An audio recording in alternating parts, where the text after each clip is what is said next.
All right, moving on. Michael Pactor is a businessman.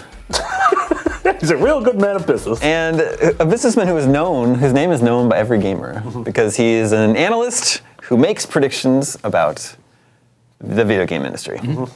Controversial ones almost exclusively. Yeah, sometimes they sound wild, and gamers can be defensive about their hobby. Sometimes. Yeah, totally. Sometimes. So, his latest prediction is that this console generation, the console market has peaked. It's not getting any bigger than it is today, September 23rd. Doesn't mean it's going away tomorrow, which he's predicted before.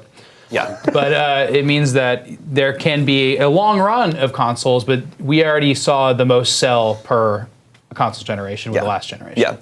Let me read some of these quotes here. And I know that, like, he has a spotty track record at best, but I'm more interested in hearing what you guys think about his theories. Did you make this whether or not they're I requested this of Eric Stapp. See, they've peaked.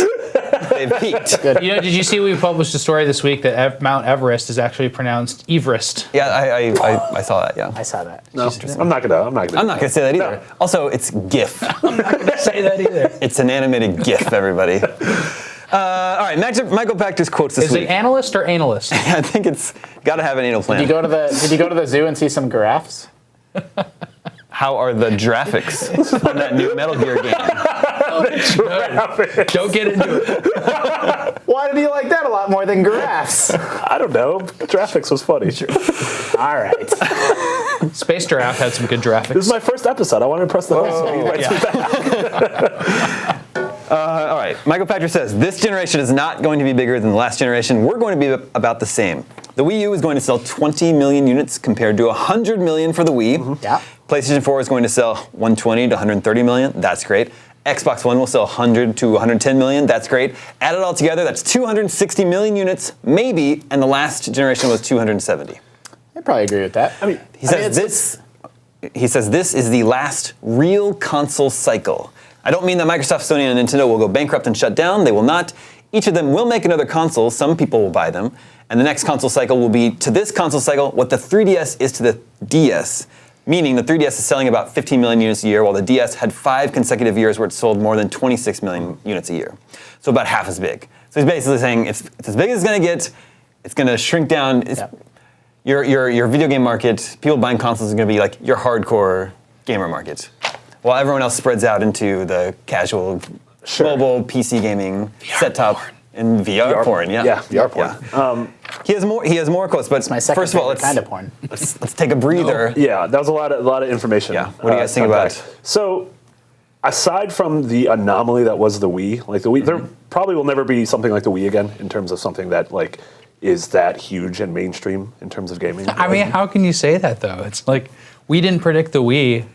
It's so hard to say. I mean, it's hard to say, yeah. But I think the reason those numbers, like the Xbox One and the PS4, are far outpacing the 360 and the PS3. So I think it's sort of weird for him to say, I don't think those will surpass the sales of the previous ones. I think the PS4 will absolutely sell more than the PS3. Yeah, that's what I was going to say. But even so, the Wii U, collapsing to the degree that it has compared to the Wii, still, and when you add them all together, it'll mean fewer consoles sold. Sure. Like the PS4 can outsell the PS3, and the Xbox One can outsell the 360 to a relatively large degree, by 10, 20, 30 million units, and we'll still have less consoles sold than the previous generation, strictly on the weakness of Nintendo's console business. Yeah, but I don't think that's a sign of a shift in the tide. I think that's more of a, the Wii is an outlier. Yeah, in terms of the first half of Pactor's analysis of how many total consoles are going to be sold this generation, I think that's probably correct. But what does that really mean? I mean, it could also be a sine wave and not a total collapse. Yeah, I agree. It's really hard to say. Yeah, I think we got two kind of bum systems out of this generation. I don't think the Wii U is everything it could be, and I don't think the Xbox One was because they tried to connect with it. I now think the Xbox One is on par with PS4 now that they've dropped the Kinect support and they've tried to bring it up to speed. But those launches for Wii U and Xbox One were pretty lame. But if you make changes and correct course, the next generation could be really good. I mean, before this generation, 3 years ago when it was sort of still coming, 3 or 4 years ago when people are hearing whispers and rumors about the next Xbox and PS4, the conventional wisdom from everyone was that the console business was going to be in decline. Yep.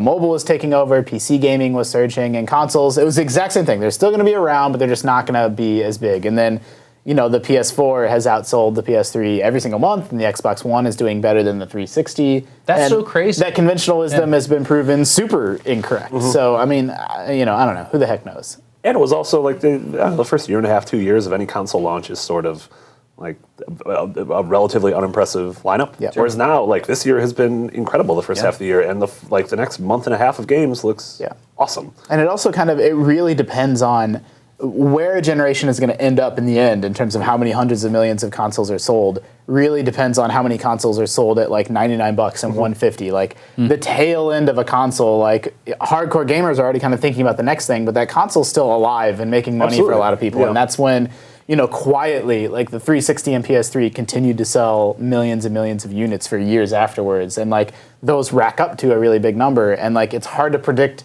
how long the generation's going to last or how much life the PS3 will have in it, in 2020. Like, you mean PS4? Yes. Look at us, we're like 4 little Michael Pactors over here. Look at how easy it is. I can be an analyst. Packing it in with the Pactor squad. This is a quote from Michael Pactor in 2009. I think we've seen the last generation of consoles. Third-party publishers are not going to support a PS4 or Xbox 720.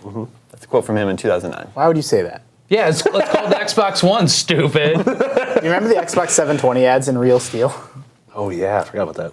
Remember Real Steel? Do you remember the Revolution mock-up that was like a big piece of plastic that went on someone's face? Totally remember that. Now I'll fake. Gotta buy one. Yeah. So Pactor is just flat out wrong. That's true. Sometimes, like he says, things are they're so wrong. Like he couldn't have been more wrong. Analysts have to be wrong, but they also have to have an educated reason to explain why they're making it's ostensibly also being a that's the job. weatherman. It's also worth pointing out that him making these predictions is just raising his personal profile, and he had a show for a little while, but that's not like his actual day-to-day job, or was. I don't know if it still is, but he made his name being an analyst for, I think, Morgan Stanley, where his job was to price stocks. Say, here's what I think Take-Two stock is going to be worth in 6 months or 12 months, and that's completely unrelated to his track record of just making silly predictions about the console business. And his actual function as an analyst was to say whether you should buy, sell, or hold EA, Activision, Take-Two, Majesco, like all those companies. And that's really when Pactor's, before he had this public profile, that's what he was spending his time doing.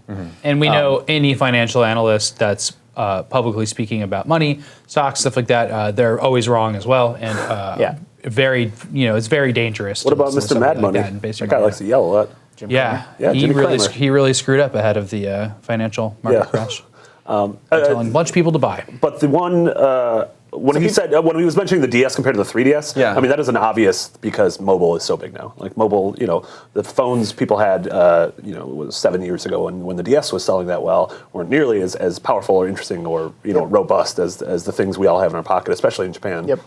I see on the bus every day. I see people that I wouldn't peg as a gamer. Just middle-aged people playing games on their phone. So and some of them used to play games on it. I used to see people playing Brain Age and stuff like that, and they just don't anymore. So that's a really good point. He actually has some interesting theories about AAA console games. Basically, his idea is that AAA console games would be enjoyed by millions of more people if they weren't locked behind a console paywall. Basically, if you want to play Uncharted 4, you have to first buy a $400 console and then buy a $60 game.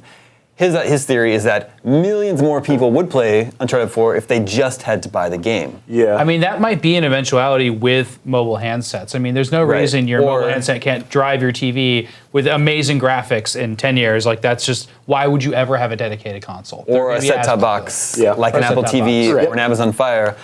They're becoming more and more sophisticated, more and more powerful every year. That's exactly right. Everyone needs to have some kind of device to play Netflix in their house, or most households in America. And I kind of take it for granted because I have every console and I have 11 devices that can play Netflix. But if you're my mom and you don't have any game consoles, you're shopping around for, okay, what do I buy do I get a Roku? Do I get an Apple TV? Just something that can let me stream. Or a TV with that stuff. Or a smart TV. And there are smart TVs that actually have games built into them. They're usually mobile ports because they're usually some of them are running Android. If that's exactly what will happen, is someone will have a device for something else, but then it can also play some AAA games. Then it's when it's powerful enough to play Call of Duty, FIFA, Grand Theft Auto. That's when Pactor believes the traditional console cycle is. That's what I hope the new Apple TV would have been. Yeah, I mean, It can play Crossy Road. You can play Crossy the only Road. thing that matters. Sony, it seems to have of any of the three major console manufacturers, seems to have the foresight with this, with Sony or with PlayStation Now. It's sort of their grand plan was that if you own like a Sony TV or even like a Sony Blu-ray player, that you would be able to stream PS3 and eventually PS4 games. But that never, PS Now kind of seems like a dud. But the whole idea behind consoles is to sell software. So really, like the business model of Nintendo, Microsoft, and Sony of building up their studios to produce games means that they will be prepared for their hardware not to matter and might even benefit from it. I mean, that's a long way down the road. But if they can still sell a $60 Uncharted, it's probably better they're not taking a loss on 34 million consoles that they're selling, because that's what they're doing. I'm sort of thinking of the idea, though, if you have a cable box, and if this is 5-10 years from now, and during a Monday Night Football game, there's an ad for the new Call of Duty game, if literally at the end of it, you can hit a button, and it just downloads, and you're just playing it. Yeah, I think it's interesting that these two sides of the hardware business are coming at it from opposite directions, because consoles are becoming they are set-top boxes. You can stream whatever you want on it and download all these apps and non-gaming uses, and the Xbox One is actually a really good DVR, and the set-top boxes are becoming more and more powerful with more, encroaching into the gaming space. They're going to meet in the middle at some point. And fall in love. Make a baby. Baby, Justin. Anyway, some food for thought from industry analyst Chew on it. Michael Pactor. You got Swallow packed. it.